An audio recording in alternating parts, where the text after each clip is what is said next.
Hello दोस्तों, क्या हाल है। आप देख रहे हैं इंपॉर्टेंट और सचोट न्यूज, जहां मिलती हैं आपको देश और दुनिया की तमाम बड़ी खबरें सबसे पहले और सबसे विश्वसनीय रूप में। कृपया वीडियो को लाइक और चैनल को सब्सक्राइब करें और कमेंट बॉक्स में जरूर बताइए कि आप ये वीडियो कहां से देख रहे हैं। तो चलिए शुरू करते हैं आज के वीडियो को। ओडिशा में घुसपैठियों पर बड़ी कार्रवाई। बांग्लादेशी घुसपैठ के खिलाफ केंद्र के निर्देशों पर ओडिशा सरकार ने अभियान तेज कर दिया है। मई से अब तक 49 अवैध बांग्लादेशियों को डिपोर्ट किया गया है।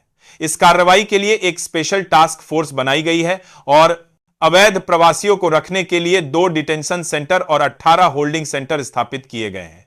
यह कदम घुसपैठ के मुद्दे को खत्म करने की दिशा में सरकार की बड़ी पहल है। जेडीयू विधायक विभा देवी का शपथ वीडियो वायरल।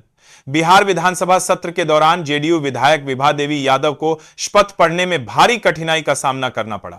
2 बार की विधायक होने के बावजूद उन्हें अपनी शपथ पूरी करने के लिए पड़ोस में बैठी विधायक मनोरमा देवी की मदद लेनी पड़ी। विभा देवी जेल में बंद पूर्व विधायक राज बल्लभ यादव की पत्नी है। शपथ पढ़ने में हुई इस चूक का वीडियो सोशल मीडिया पर वायरल हो गया है, जिससे नई बहस छिड़ गई है। नागरिक कॉन्क्लेव भारत के शहरी भविष्य पर मंथन centre of policy research and governance और एनएससी ने मिलकर नागरिक फ्यूचर सिटीज कॉन्क्लेव का आयोजन किया। पीएमईसी के सदस्य संजीव सान्याल ने कहा कि भारत के पास शहरी विकास और शहरों के कैरेक्टर को फिर से सोचने का मौका है। वहीं मंत्री मंगल प्रभात लोढ़ा ने जोर दिया कि अर्बन प्लानिंग को लोगों की रोजमर्रा की जिंदगी और उद्यमों को सपोर्ट करना चाहिए, जिसमें महिलाओं के लिए सुरक्षित पहुंच सुनिश्चित करना जरूरी है।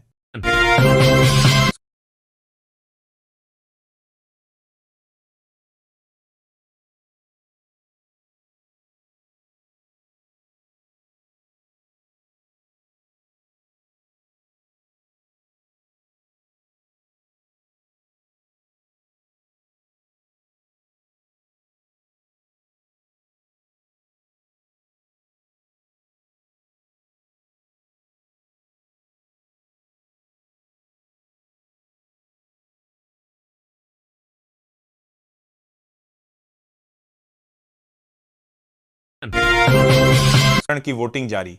महाराष्ट्र में स्थानीय निकाय चुनाव के पहले चरण के लिए आज वोटिंग जारी है। इस चरण में 246 नगर परिषदों और 42 नगर पंचायतों में वोट डाले जा रहे हैं। मुख्य मुकाबला सत्तारूढ़ महायुति गठबंधन और विपक्षी महाविकास आघाड़ी के बीच है। यह चुनाव 42 सदस्यों और 264 अध्यक्षों का भाग्य तय करेगा, जिसके लिए सुरक्षा के कड़े इंतजाम किए गए हैं। हर नए मोबाइल में संचार साथी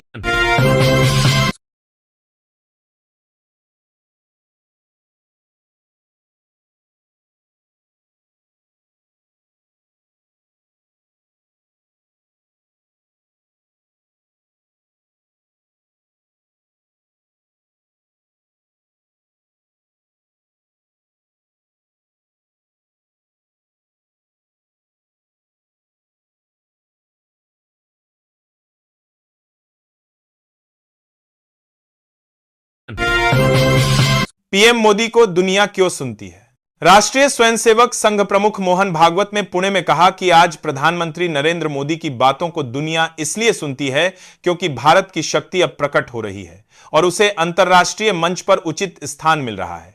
आरएसएस के 100 साली पूरे होने के उपलक्ष्य में उन्होंने जश्न से ज्यादा जिम्मेदारियों को पूरा करने पर जोर दिया।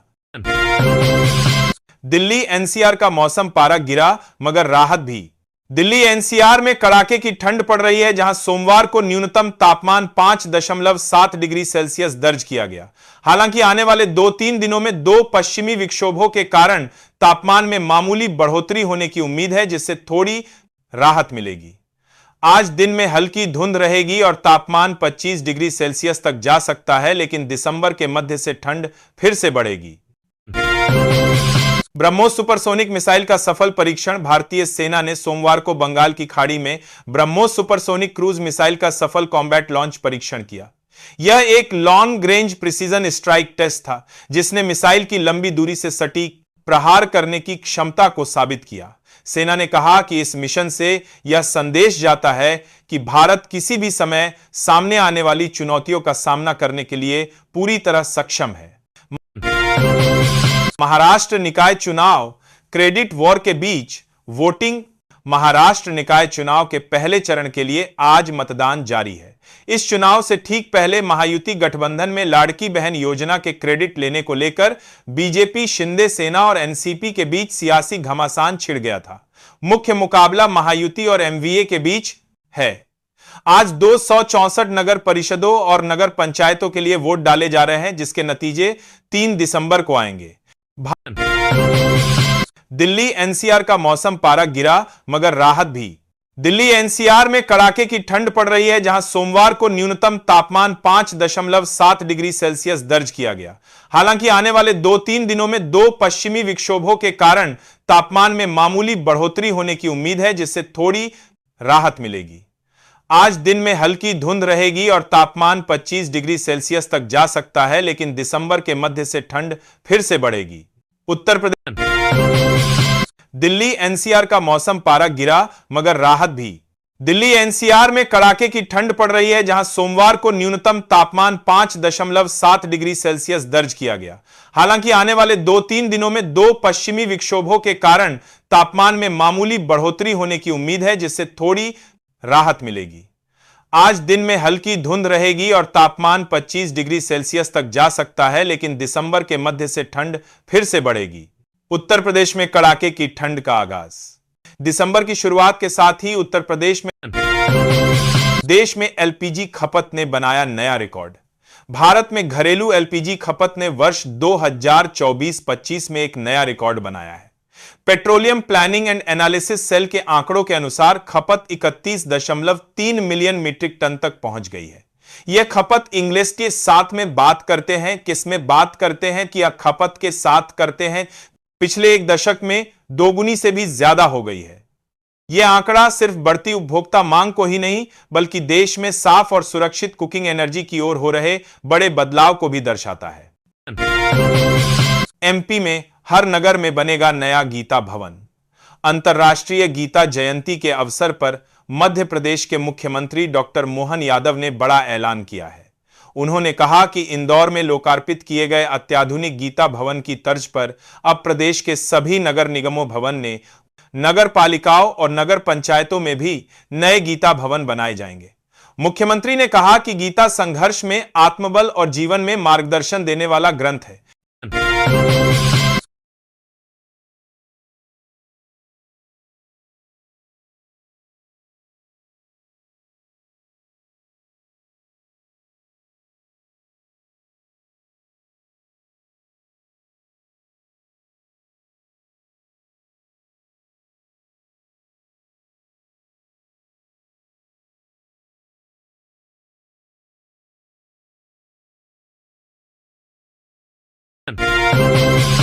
यूपी कैबिनेट बैठक 20 प्रस्तावों पर मुहर संभव। उत्तर प्रदेश के मुख्यमंत्री योगी आदित्यनाथ की अध्यक्षता में आज मंगलवार 2 दिसंबर को प्रदेश कैबिनेट की महत्वपूर्ण बैठक होगी। इस बैठक में औद्योगिक विकास, वित्त, पर्यटन और स्टाम्प सहित विभिन्न विभागों के करीब 20 प्रस्ताव रखे जाएंगे, जिन पर मुहर लग सकती है। माना जा रहा है कि पंचायतों में आरक्षण के लिए समर्पित पिछड़ा वर्ग आयोग के गठन के प्रस्ताव को भी इस दौरान मंजूरी मिल सकती है। सिम बाइंडिंग साइबर सुरक्षा पर बड़ी सख्ती। साइबर खतरों से निपटने के लिए दूरसंचार विभाग ने एक बड़ा कदम उठाया है। विभाग ने व्हाट्सएप और टेलीग्राम जैसे मैसेजिंग ऐप्स को सिम बाइंडिंग लागू करने का निर्देश दिया है। इस नियम के बाद यदि यूजर अपने एक्टिव सिम कार्ड को हटाता है तो 6 घंटे के भीतर ऐप ऑटोमेटिक लॉग आउट हो जाएगा। इस नियम को मैसेजिंग प्लेटफॉर्म्स को 90 दिनों के भीतर लागू करना अनिवार्य है। भारत संभालेगा। आइडिया की कमान भारत 3 दिसंबर 2025 को पहली बार अंतर्राष्ट्रीय लोकतंत्र और चुनाव सहायता संस्थान आइडिया की अध्यक्षता संभालने जा रहा है। मुख्य निर्वाचन आयुक्त ज्ञानेश कुमार स्टॉकहोम स्वीडन में आयोजित होने वाली आइडिया की सदस्य राज्यों की परिषद की बैठक में यह पद ग्रहण करेंगे। भारत आइडिया का संस्थापक सदस्य है। यह अध्यक्षता वैश्विक लोकतंत्र को सशक्त बनाने में भारत की अद्वितीय भूमिका को दर्शाती है। हरियाणा में महिलाओं को 2100 की सौगात। हरियाणा सरकार ने महिलाओं के लिए दीनदयाल लाडो लक्ष्मी योजना शुरू की है, जिसके तहत उन्हें हर महीने 2100 की सहायता राशि दी जाएगी। यह योजना बिहार और मध्य प्रदेश की महिला कल्याण योजनाओं की तर्ज पर लाई गई है। इस योजना की पहली किस्त 1 नवंबर को जारी हो चुकी है और दूसरी किस्त का आदेश भी जल्द जारी होने की उम्मीद है। मिशन 2027 अप में संघ संगठन सरकार की बैठक। उत्तर प्रदेश के मुख्यमंत्री योगी आदित्यनाथ के आवास पर सोमवार शाम को संघ संगठन और सरकार की एक महत्वपूर्ण समन्वय बैठक हुई। यह बैठक करीब 3 घंटे चली और इसका मुख्य केंद्र मिशन 2027 विधानसभा चुनाव रहा। इस दौरान आगामी पंचायत चुनाव और संगठनात्मक मजबूती पर मंथन किया गया। बीजेपी अब यूपी में फिर से माइक्रो मैनेजमेंट मोड में उतरने की तैयारी कर रही है। पोके में जैश ए मोहम्मद ने अपनाया हमास मॉडल। खुफिया रिपोर्ट के अनुसार पाकिस्तान अधिकृत कश्मीर के दादयाल में आतंकी संगठन जैश ए मोहम्मद ने एक बड़ी रैली आयोजित की। रैली के मंच से हमास लड़ाकों की खुलेआम तारीफ की गई। इंटेल रिपोर्ट के साथ संबतदार ए मोहम्मद ने पूछी कि संबतदार के साथ वहां पर भी दी जाएगी। में खुलासा हुआ है कि जैश के कमांडरों ने अब हमास जैसी हमलों की रणनीति अपनाने की घोषणा की है, जिससे भारत के लिए सुरक्षा चिंताएं बढ़ गई हैं।